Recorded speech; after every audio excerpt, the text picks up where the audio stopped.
Sejam bem-vindos. Este é o podcast do Compromisso à Ação, conversa sobre ESG, ambiente, sustentabilidade e governança. É uma parceria entre o Observador e a PwC. Hoje falamos do papel da tecnologia como acelerador da sustentabilidade e vamos dar uma atenção especial ao papel da inteligência artificial. E vamos fazê-lo com o nosso convidado Miguel Castro Neto, é diretor da nova IMS, que se junta a Gabriela Teixeira, é sócia responsável pela área de consulting em Portugal, Angola, Moçambique e Cabo Verde, isto, obviamente, da PwC. Eu sou o Paulo Ferreira e dou as boas-vindas a ambos. É um gosto tê-los aqui hoje. Miguel de Castro Neto, começando por si, qual é o papel principal que a tecnologia e, mais concretamente, a inteligência artificial podem ter na transição energética e para uma economia mais sustentável? Bom, não há dúvida que hoje é provavelmente um campo de ação privilegiado para tudo o que tem a ver com a gestão de informação, ciência de dados e inteligência artificial. Nós, à data de hoje, muito mais do que a ambição, nós queremos que ela seja concretizada e isso passa por nós podermos, num primeiro momento, medir. E, portanto, obviamente que o que nós fazemos com as capacidades analíticas que temos hoje é vital para poder fazê-lo, para nós não apenas termos a capacidade de estabelecermos metas, mas depois a seguir podemos medi-las e percebermos efetivamente se estamos a concretizar as ambições que estabelecemos. No entanto, a velocidade a que nós hoje vemos serem colocadas à nossa disposição capacidades analíticas absolutamente extraordinárias, muitas delas decorrentes da inteligência artificial, abrem-nos, digamos assim, oportunidades únicas para nós não apenas medirmos, mas para fazermos coisas completamente distintas e, portanto, planearmos, para cenarizarmos, para idealizarmos cenários alternativos e conseguirmos, efetivamente, irmos muito mais longe. E, portanto, há todo um campo de ação para a utilização da ciência dos dados e da inteligência artificial neste contexto, que é como se fosse, sei lá, um TGV, um trem-bala, que todos os dias acelera e todos os dias nos convoca para nós irmos mais longe e encontrarmos novas soluções que nos permitem, por um lado, fazer uma utilização muito mais eficiente de recursos, mas, por outro lado, de facto, gerar novos produtos e serviços, tirando partido destas novas capacidades. Gabriela Teixeira, e de que forma é que a inteligência artificial está, de facto, a revolucionar a indústria portuguesa nesta questão da automação, redução de emissões, por exemplo? A tecnologia e a inteligência artificial estão a começar a dar os passos no tecido empresarial português. O que nós sentimos é que temos muitas empresas a querer saber o que é isto, a querer perceber de que impacto é que isto tem no seu dia-a-dia e começam a fazer o seu percurso. Sentimos que também há uma grande evolução dos nossos empresários em que começam a perceber que a tecnologia é só um meio para atingir o seu fim. E para conseguir atingir, de facto, todas as metas da sustentabilidade e todos os seus objetivos estratégicos, é necessário pensar o seu negócio, repensar os seus processos de forma a tornar-se mais eficientes. Também é muito importante olhar para a qualidade de dados da sua informação e depois sim escolher qual é a melhor tecnologia. E isso nós notamos uma grande diferença dos nossos empresários e de indústrias. E as indústrias que estão a começar esse processo, de facto, de fazer algo estruturado, pensarem nos seus dados, usarem esta oportunidade para melhorarem os seus processos, para se tornarem mais eficientes e depois escolherem a melhor tecnologia, e aí sim, depois o AI, são as empresas que melhor se estão a preparar, de facto, para responder a este mundo de grande incerteza, porque hoje as empresas estão a operar num mundo de enorme incerteza, com grandes alterações na cadeia de abastecimento, nas exigências que os seus clientes, os seus fornecedores, os vários stakeholders têm. E, portanto, isso notamos, essa evolução no tecido empresarial, o que é bastante positivo e, de facto, isto vai ter uma revolução na forma como as empresas estão. E vai acelerar certamente, não é? Claro. Sim, claro, exatamente. O gráfico, se o fizéssemos, mostrava isso, certamente. Claro que sim. Claro. Miguel Castro Neto, falámos sobretudo, agora a Gabriela falou sobretudo de empresas. É aí que se está a passar mais coisas, ou se nós olharmos para o Estado Central, para os municípios, para outro tipo de atores, também há muita mudança? Eu diria que a Gabriela tocou aqui assim num ponto crítico, digamos assim, mas que é transversal. Ou seja, a aceleração é real, mas este desafio é transversal, quer para as empresas, quer para a administração central e para as autarquias, para as cidades. Ou seja, este é um desafio que está em todas as organizações e estão todas a fazer o mesmo exercício, digamos assim. Caminho, o mesmo caminho, porque é incontornável o caminho e também é incontestável a realidade com que nós nos confrontamos. E, portanto, este exercício de revisitar os processos, percebermos que, de facto, a revolução tecnológica que vivemos exige esta necessidade de promovermos uma simplificação e não uma mimetização dos processos que temos atualmente quando passamos ao mundo digital, e tudo isto tem que ser informado com, digamos assim, um exercício quase radical de transformação da forma como governamos os nossos dados, que à data de hoje são todos os recursos da organização. Que é, há uns anos atrás, nós estávamos, quando pensávamos em governar os dados da organização, eram os sistemas de informação, eram as bases de dados. Hoje, quando nós falamos em governar os dados da organização, é tudo. É as bases de dados, são os documentos, são os e-mails, são os vídeos, é tudo. Todos os objetos da organização são os dados. E, portanto, isto é, digamos assim, é um desafio brutal. Organizar, dar um sentido e tirar partido. Tirar partido e fazê-lo formalmente, com todos os desafios que isto coloca, que não são apenas, digamos assim, materiais, mas são também, depois, os éticos, os regulamentares, o de segurança.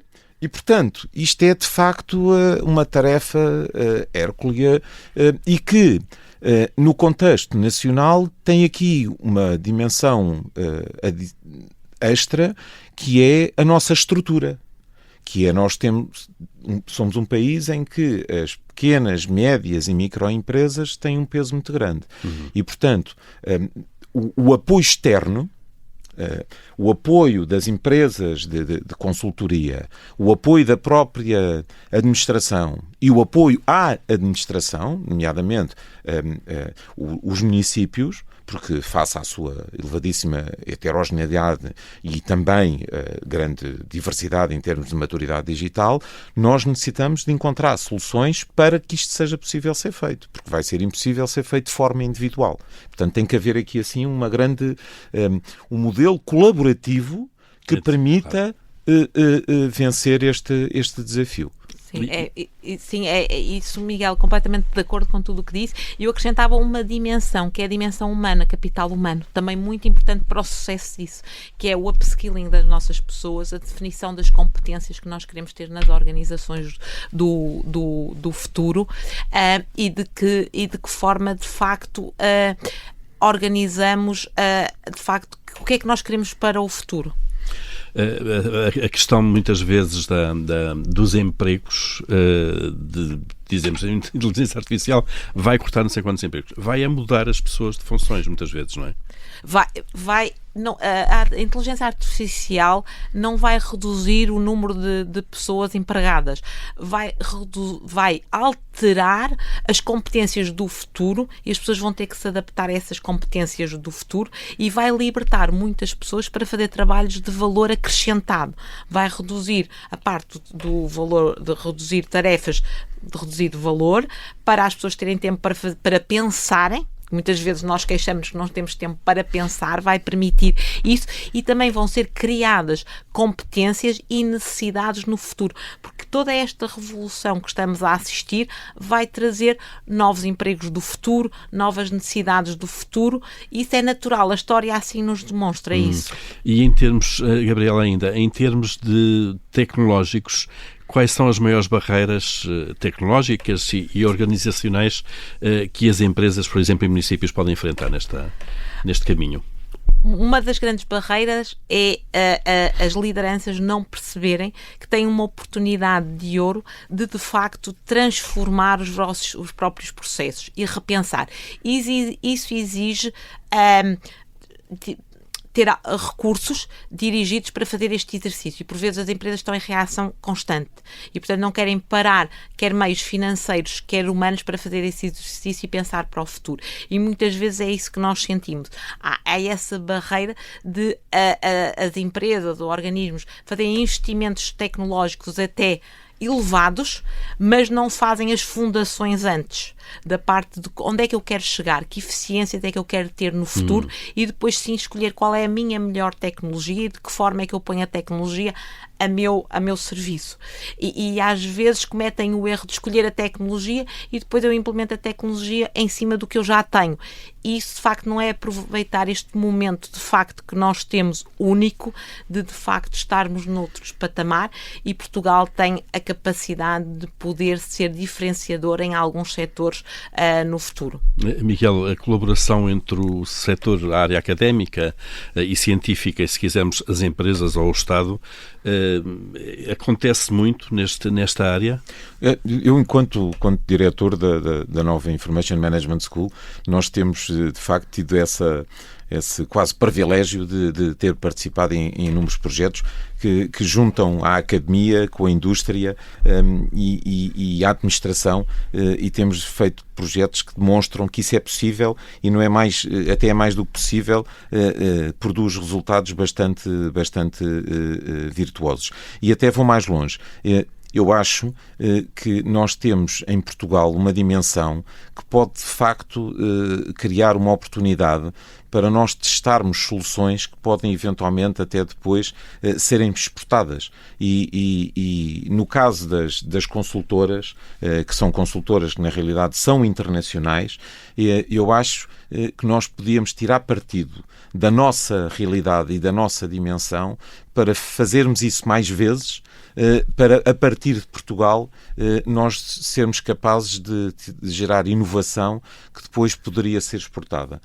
E à data de hoje, que nós verificamos que Portugal acaba por ter um certo elan, que está a atrair a investimentos que até são estratégicos à escala global, em áreas dos data centers, das gigafactories, da supercomputação, e, portanto, se nós alinharmos, digamos, também politicamente estas várias áreas e, ao mesmo tempo, não tivermos receio das parcerias público-privadas de uma forma como é que elas podem ser vistas virtuosamente, eu acho que há, de facto, aqui assim um espaço de oportunidade única para isso ser utilizado a favor do desenvolvimento económico do país, numa área que tem tudo para dar certo.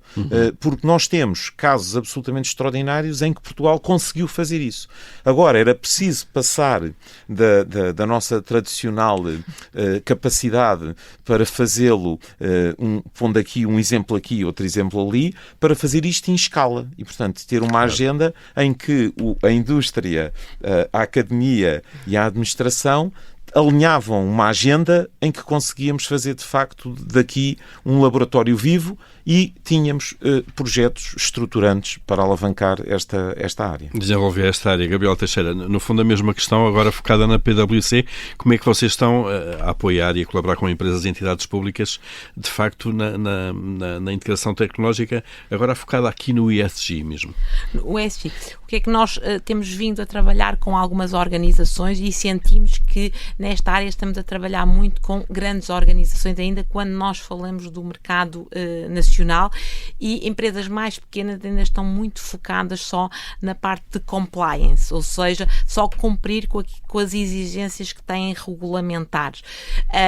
Grandes organizações já têm sentido que, de facto, isto é uma oportunidade única de fazerem um projeto de transformação dentro das próprias organizações, e o que nós temos vindo a fazer, de facto, é fazer um mapeamento do ESG, o que é que as empresas têm, e ajudá-las a identificar aqui o gap que elas têm para todas as exigências que têm. Exigências regulamentares, qual é a sua estratégia e onde é que querem chegar em termos de metas de ESG, como é que podem melhorar as suas cadeias de valor, a sua relação com os vários stakeholders, com financiadores e de facto, onde é que aqui têm que melhorar, que metas é que têm que atingir, que tipo de informação é que têm que analisar. Isto é muito mais do que informação financeira, muito mais do que KPIs e, portanto, é preciso saber-se que informação é que nós queremos ter, que processos é que nós temos que mudar nas organizações para atingir esse objetivo. Garantir a confiabilidade dos dados. E depois, exatamente, a qualidade de dados, como há pouco estávamos a falar e o Miguel muito bem descreveu, que é vital, porque sem essa qualidade de dados, depois o output não vai ter a qualidade e os benefícios que as organizações querem ter e, portanto, estamos a ajudar nesse gap e depois, aí sim, numa fase seguinte, escolher, só depois de tudo isto estar definido, escolher qual é a melhor tecnologia para implementar e depois, de facto, ajudar depois na implementação e numa última fase muito importante da implementação tem a ver com a gestão da mudança. É muito importante trabalhar com as pessoas porque ao alterarmos processos, formas de pensar muito além daqueles KPIs financeiros que nós tradicionalmente estamos habituados a pensar, de facto há uma alteração comportamental e portanto isto são projetos longos, difíceis, mas é uma oportunidade única para as organizações. Muito bem. Posso só acrescentar aqui uma nota que para mim é muito relevante, até porque pelo trabalho que nós temos vindo a desenvolver na área das cidades inteligentes e sustentáveis, que tem muito a ver com esta questão dos ESG também, que é esta digamos assim, evolução para uma maior necessidade de nós fazermos este trabalho assente em evidências, em dados, vai-nos permitir ter um benefício muito relevante, que é passamos a poder reportar informação sobre o processo. E isto é muito, digamos assim, transformador por causa da alteração dos comportamentos. Porque nós podemos passar a informar, digamos assim, o agente da mudança, quem tem que alterar o comportamento, do que é que efetivamente está a acontecer em termos factuais. Porque muitas vezes nós não temos a capacidade de dizer ou de informar quem tem que mudar o comportamento, qual é o resultado da sua ação, em termos objetivos, em termos factuais. E, portanto, muitas vezes nós esperamos que as pessoas mudem os seus comportamentos só porque estamos a tentar convencê-los que é bom mudarem os comportamentos. Claro. E temos que ir mais além, não é? Portanto, nós temos que lhes mostrar evidências de que a mudança do comportamento é efetivamente, faz mexer o ponteiro. Há aqui um resultado palpável, factual, de que a mudança está a contribuir para um determinado resultado. E aí é um alinhamento maior. Exatamente. Claro. Deixem-me só fechar aqui a nossa conversa que está a ser transmitida em FM, na Rádio Observador. Vamos continuá-la de alguma forma e fica disponível em podcast, portanto, quem quiser ouvir depois o resto da conversa com a Gabriela Teixeira e o Miguel Castro Neto, pode procurar o podcast e lá estará todo o episódio. Muito bem, Gabriela Teixeira, Miguel Castro Neto, obrigado a ambos pela presença neste Do Compromisso à Ação. É um podcast, uma parceria entre o Observador e a PwC. Nós vamos voltar proximamente com outro tema, outros convidados. Até lá. Muito obrigado. Muito obrigada.